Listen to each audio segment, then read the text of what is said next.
এখনো পর্যন্ত নিয়োগ দুর্নীতি কাণ্ডে সম্পত্তি ও নগদ মিলিয়ে 238 কোটি টাকা বাজেয়াপ্ত করা হয়েছে। আদালতে এরকমই দাবি করলো ইডি। দুর্নীতির অন্যতম মূল চক্রে জীবনকৃষ্ণ সাহা, তৃণমূল বিধায়ক জীবনকৃষ্ণ সাহা অত্যন্ত প্রভাবশালী, জেরায় কোনো সহযোগিতা করছেন না ধৃত জীবনকৃষ্ণ সাহা, এরকমই আদালতে ইডি দাবি করছে। আর আরো যেটা বিস্ফোরক দাবি ইডির, যে 75 জনের কাছেই শুধু চাকরি বিক্রি করেছে এই জীবনকৃষ্ণ সাহা, তিনি একাই এই কাজ করেছেন। আদালতে দাবি ইডির টাকা নিয়েছিলেন জীবনকৃষ্ণ এমন 75 জনকে চিহ্নিত করা হয়েছে।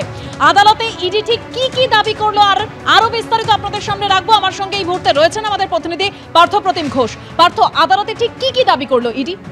একাধিক বিষয় ইডির তরফ থেকে দাবি করা হয়েছে, যার মধ্যে অন্যতম বিষয় হচ্ছে সেটা হচ্ছে যে ইডি কিন্তু এই তদন্তে যখন নেমেছে সেক্ষেত্রে গত 25 তারিখে গ্রেপ্তারির পর 26, 27, 28, 29 এই যে 4 দিনের জিজ্ঞাসাবাদ, সেখানে কোনো রকমভাবে ইডিকে সহযোগিতা করছে না বলে ইডির তরফে দাবি করা হয়েছে।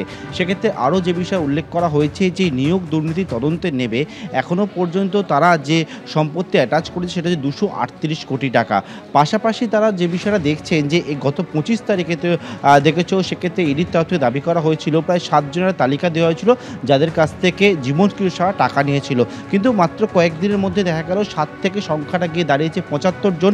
এমন 75 জনকে চিহ্নিত করেছে যে 75 জন কিন্তু একেবারে সরাসরি টাকা দিয়েছিল জীবনকৃষ্ণ সাহাকে চাকরির জন্য।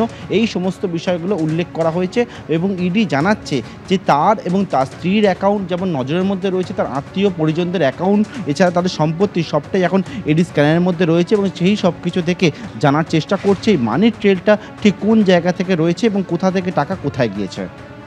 ধন্যবাদ পার্থ। আসি পরের খবরে।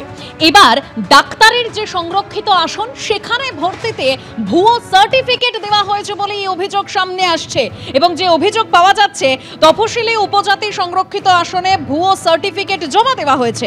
ভুয়ো তফসিলি উপজাতি সার্টিফিকেট জমা দেওয়ার অভিযোগ 45 জনের বিরুদ্ধে। 45 জনের নামের তালিকা স্বাস্থ্য ভবনকে দিয়েছে আদিবাসী উন্নয়ন দপ্তর।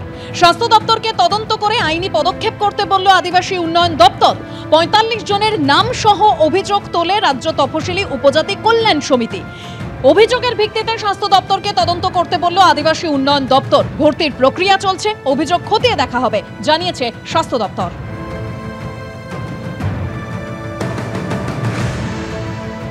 দক্ষিণ দিনাজপুরের বংশীহারিতে সমবায় নির্বাচন ঘিরে একেবারে তুলকালাম পরিস্থিতি। বিজেপির মণ্ডল সভাপতিকে বেধড়ক মারধরের অভিযোগ দেখুন।